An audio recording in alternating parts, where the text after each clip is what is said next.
Hello, I am going to make some Christmas biscuits today, and the only thing that makes them different to the biscuits I make the rest of the year is going to be the shapes. I have a wee gingerbread man, a wee star, and of course a Christmas tree and a bell. You might not associate bells with Christmas, but I do because of that Christmas carol, Silver Bells, you know. Silver bells, soon it will be Christmas Day. And also, pretty much every year in my childhood when we had to take out the Christmas decorations, I would have to spend half an hour detangling these plasticky, crappy little silver and gold bells on a little beaded string. I think we've given up on them. I think they're still there, they're still in the Christmas ornaments, but they're just in a big tangled pile in a bag, and we just ignore them because we have lots of other Christmas decorations now.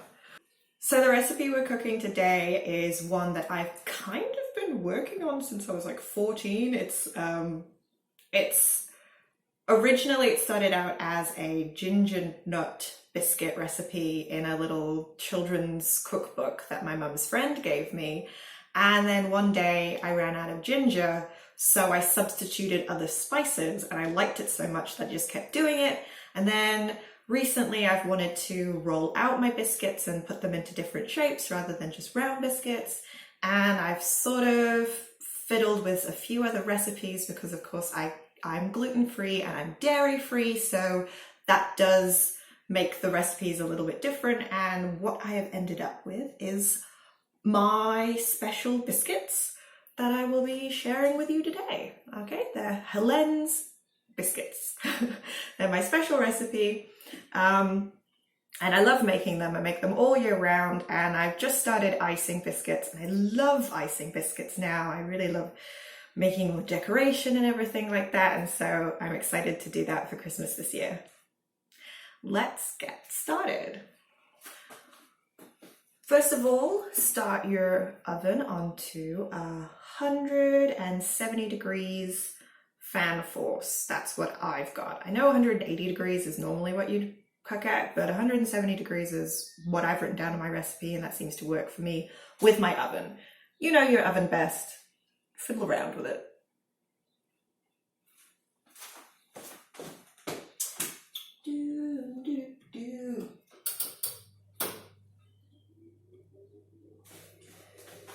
If for whatever reason you don't have a fan force oven, it's 190 degrees Celsius. But always use fan force if you're baking because it moves the heat around. I've never used the non-fan force baking option. I don't know why you would use it. You can tell me, feel free to tell me, like I'm sure there's a reason it's there, but like I always use fan force, you know, no matter what I'm baking or cooking. Okay. I need a pot. What you're going to need is one pot and one bowl. You're going to put your dry ingredients into this bowl, and then you're going to sift your dry ingredients into your wet ingredients, which are going in this pot. So this is going to be your main mixing pot, so don't pick a small one. And then other ingredients are margarine, golden syrup, brown sugar. My recipe says soft brown sugar, but I use raw sugar, and I don't see a difference. I mean, it can be white sugar either, just sugar. Flour.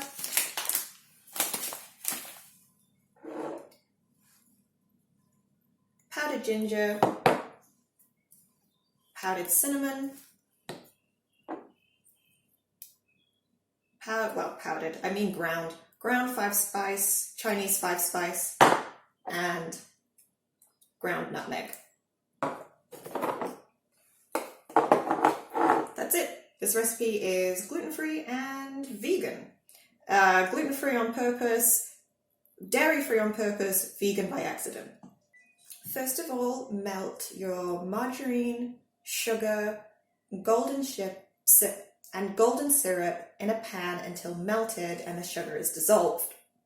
Now, my recipe says 3/4 cups of margarine, about 100 grams, but I'm actually going to use half a cup today because I've noticed that with gluten-free flour, you need a lot less liquid to make it quite sticky, and you need a lot more, and vice versa, you need a lot more powder to make it quite dry. And in order to roll it out, I often end up putting in more flour, which I feel kind of wastes the flour. So I'm going to try and avoid that by just starting with less margarine to begin with.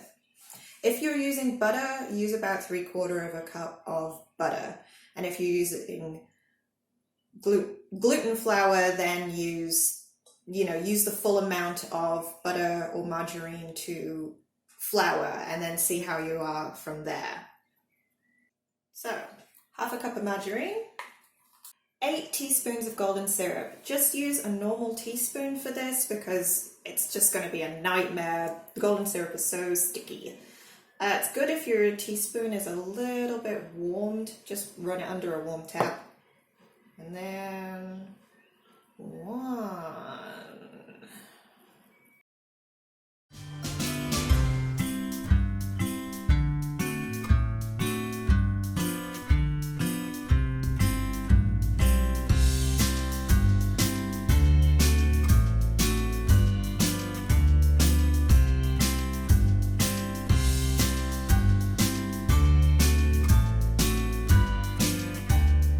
And then if you want, lick the spoon.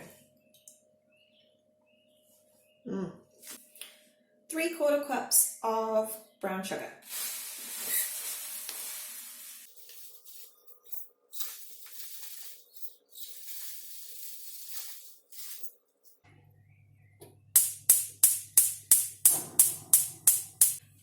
Heat over a low heat until your butter is melted and your sugar is all dissolved.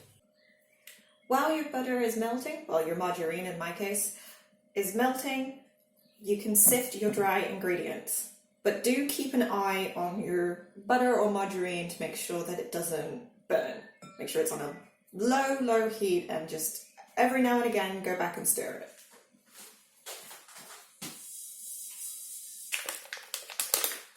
My recipe says 2 and 3/4 cup of gluten-free flour, but I am going to put 3 cups in today, again for that butter to flour ratio. I'm just going to see how it is, and if it is too dry, I can always add a little bit more melted butter. No skin off my nose, but having to add heaps and heaps of flour post mixing is just a nightmare. 3.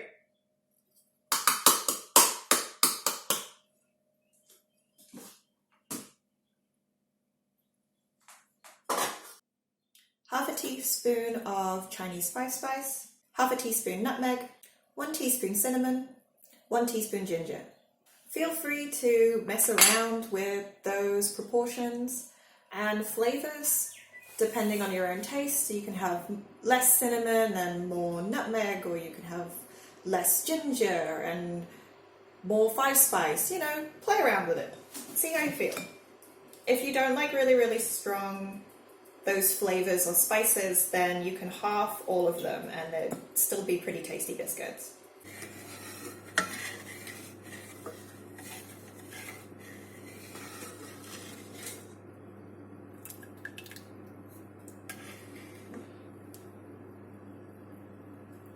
Once your margarine is all melted and your sugar is all dissolved, take it off the heat and let it cool slightly.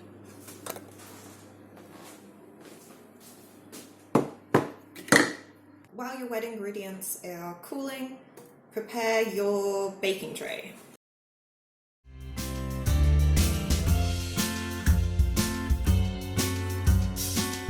Line it with baking paper, and I actually sometimes spray just a little bit of cooking oil onto it to help the cookies slide off, especially because I'm going to be cooking a lot of biscuits on just this one piece of paper, so I want them to come off as much as possible, so I'm not putting them in remnants that will burn.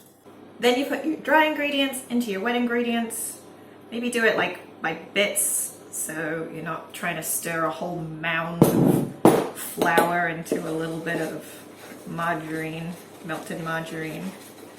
And you just stir and stir and stir. This video is probably coming out after Christmas, so how was everyone's Christmas?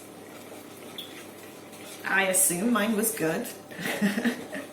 I assume I spent a lot of it eating, and hanging out with my family. My favorite thing about Christmas, the thing I look forward to the most, like more than the presents and yeah, even more than the food, is the communal family nap. Just after we have our big Christmas lunch / dinner, it's usually somewhere around 4 o'clock, I think. All of us are stuffed full of food. We got up really early and we've been, non-stop in the kitchen. Or you're just old in my grandfather's case. And so all of us end up, falling asleep at some point in the living room or out on the deck. Sometimes mum even goes and lies down on her bed.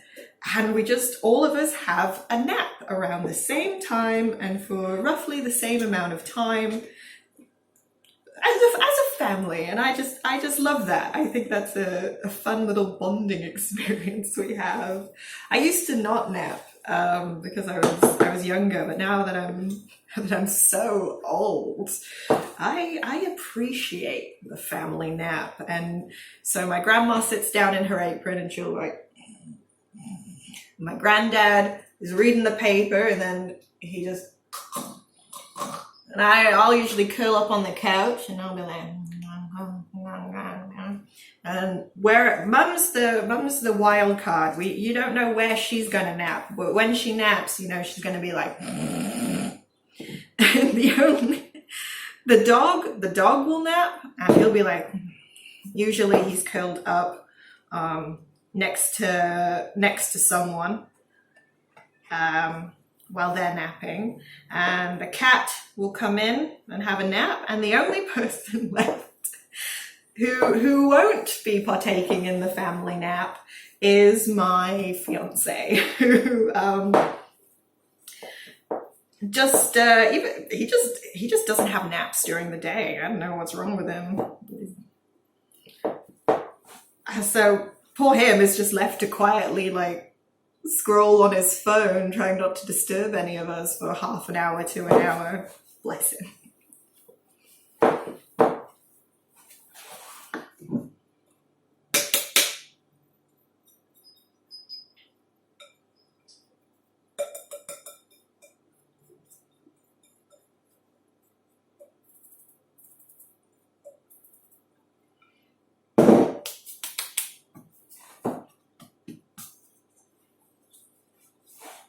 All right, yeah. I think I'm starting to get the mixture just about right. You want it quite dry. The thing with gluten-free flour, so what I've discovered is that when I'm trying to make any sort of bread product, is people say, don't knead it until it's smooth and clean and it's, stops clinging to your hands and stops clinging to the bowl. But I found that gluten-free flour, the more you knead it, the stickier it actually gets. You can't knead it too much. Well, you can, but then you have to put more flour in. So it's kind of backwards. I don't know if it's just the blend I have. I don't really understand how it works. I assume it's chemistry of some kind. So if you are not doing it gluten-free, then yeah, get your hands in your mixture, which is looking like this for me, and really squish it around. All right. Oh yeah, that's the right texture. So make sure your hands are clean. Obviously, I washed my hands before I started. But it should be a sort of Play-Doh-y texture. And it should definitely not be sticking to your hands. The more you squish it, for me, the sweatier it gets, and it will get sticky after a while.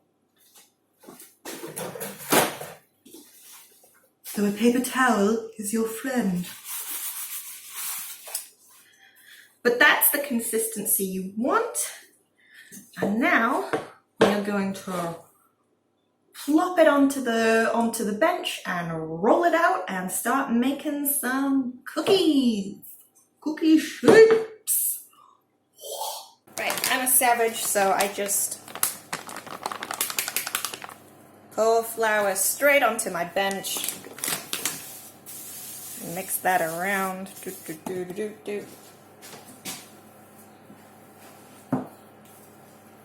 Take out a handsome lump of dough.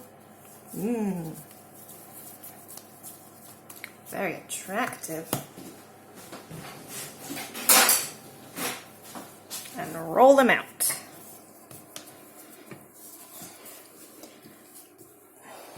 Now, this part is entirely up to you how thick or thin you want your biscuits to be. The thinner they are, the less time you need to cook them. The thicker they are, the more time you need to cook them.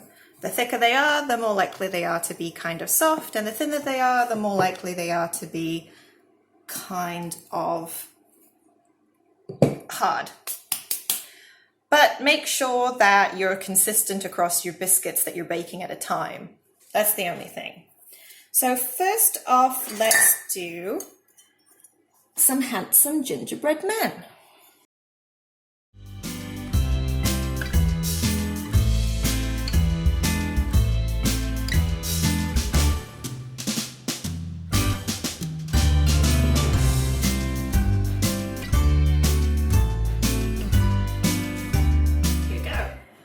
Space them apart because these bad boys are going to expand in the oven. The thicker they are, the more they expand. So bear that in mind when you're choosing your thickness as well.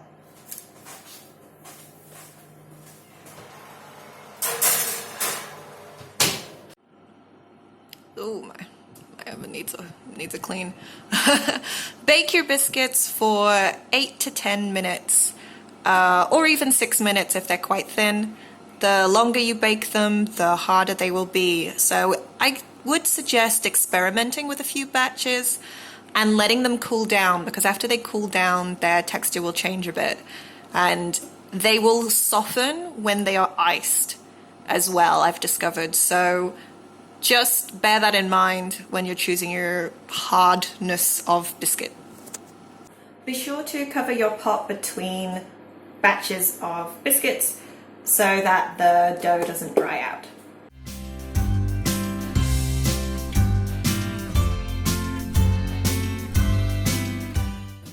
Time's up.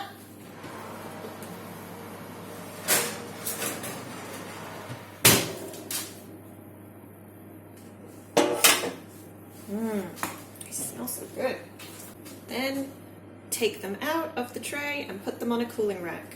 I use a spatula because, of course, this is quite hot, and also the spatula spreads out the biscuit a bit, so when they have little pieces that can break off, this reduces the amount of biscuits I decapitate.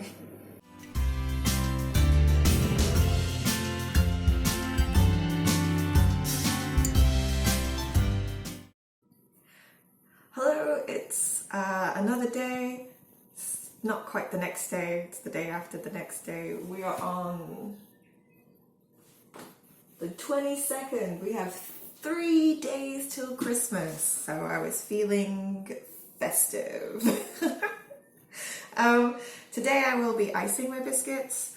You have to wait for the biscuits to properly cool down, and icing kind of takes like a few hours anyway, so I wanted to do it a different day. So I have my biscuits laid out, and I have written the order in which I will be doing them because I have decided to make this harder for myself and make them different colors. So my bells are going to be white, just white, because as I previously mentioned, silver bells, but I don't have silver food coloring. And my gingerbread men are going to be little gingerbread Santas. So he's going to be red. Oh no, there's a cat hair in this one.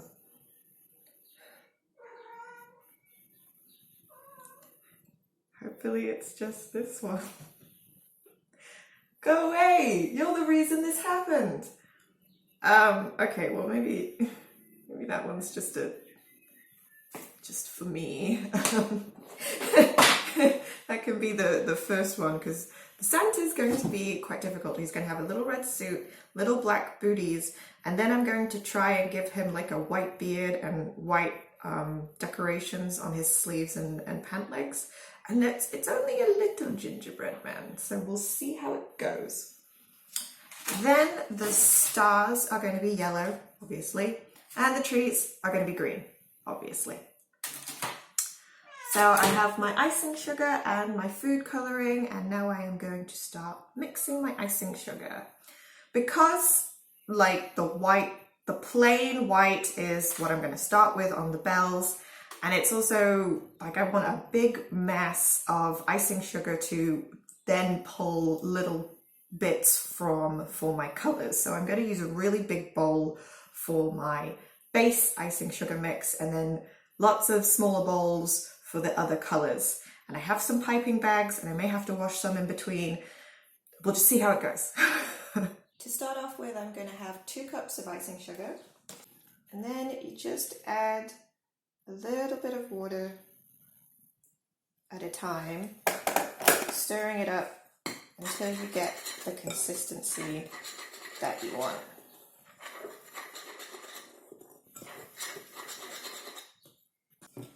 Go slow, because it only takes a little bit of water to go from too thick to too thin, and it takes a lot of icing sugar to get it back to the thickness that you want. So this is kind of the consistency that I'll be wanting for making my outlines. I watched a video and it said like you draw a line through it and it takes about 10 seconds for the line to disappear. And yeah, that looks good. Take your piping bag and stick it in a cup.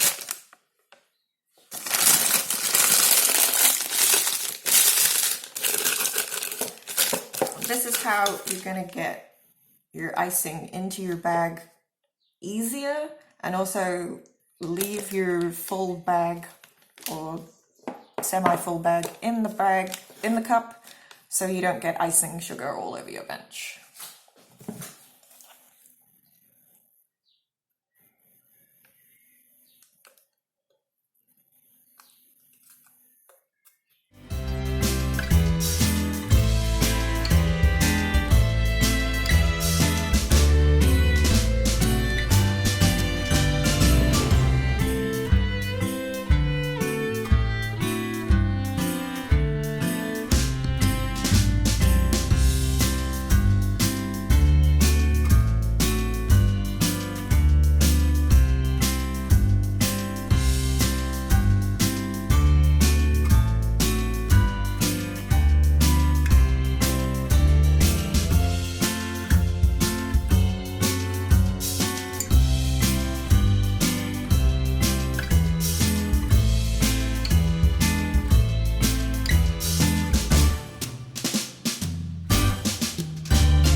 So I kind of gave up on trying to make the gingerbread men Santas. These were my attempts, and I got sick of mixing and unmixing the icing sugar, and I had a bit of a sulk, and my partner helped me mix the icing sugar, but I just got cuddles for sulking. So instead I've decided that they are kids in pajamas on Christmas, because that's easier. Obviously it's too advanced. I was beating above my station. But the biscuits that I have done, the rest I think look pretty good, and I'm really happy with how they turned out. And now I'm going to eat one of my ugly Santas. Merry Christmas.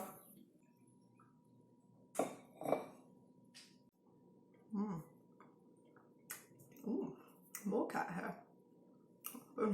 Bonus treat.